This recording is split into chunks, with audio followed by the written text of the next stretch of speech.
Assalamualaikum warahmatullahi wabarakatuh. Nama saya Karisma Nidaulasana dari TB3E.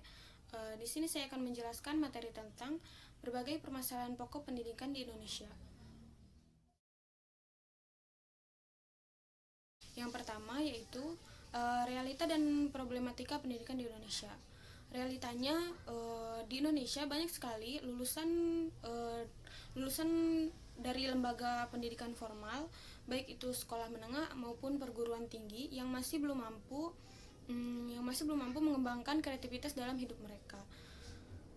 Lulusan sekolah menengah itu sulit untuk bekerja di bidang formal karena belum terpenuhinya keahlian mereka.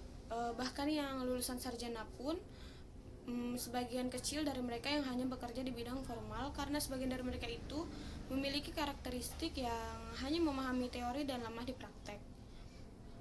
Dan motivasi belajarnya pun hanya untuk sekedar lulus ujian dan berorientasi pada pencapaian grade atau pembatasan target, sehingga proses belajar pun menjadi pasif. Selanjutnya yaitu sebab terjadinya problem pembelajaran.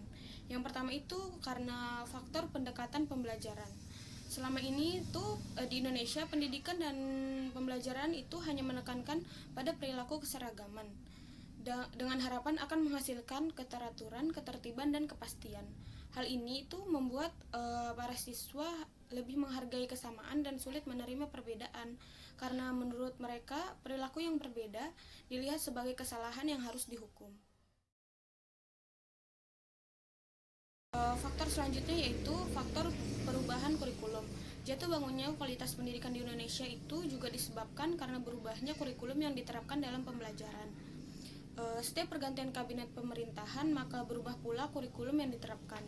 Padahal kurikulum itu sangat penting karena kurikulum merupakan pijakan guru kemana arah pembelajarannya, apa tujuan yang harus dicapai, apa kesulitan dan kelemahannya, hingga bagaimana tindakan yang tepat yang harus dilakukan siswa untuk pembelajaran selanjutnya.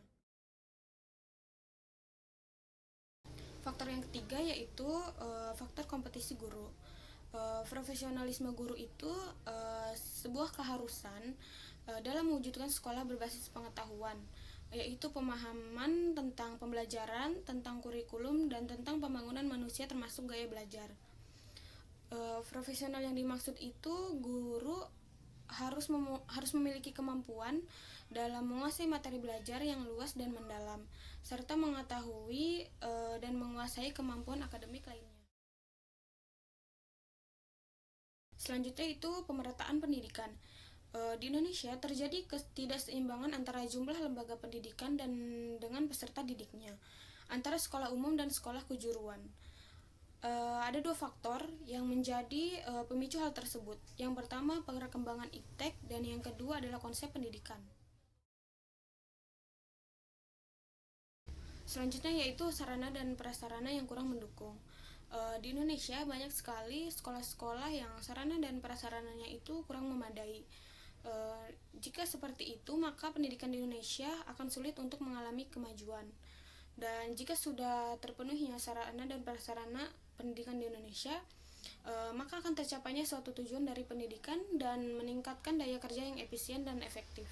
Mungkin hanya itu yang bisa saya sampaikan. Kurang lebihnya mohon maaf. Wassalamualaikum warahmatullahi wabarakatuh.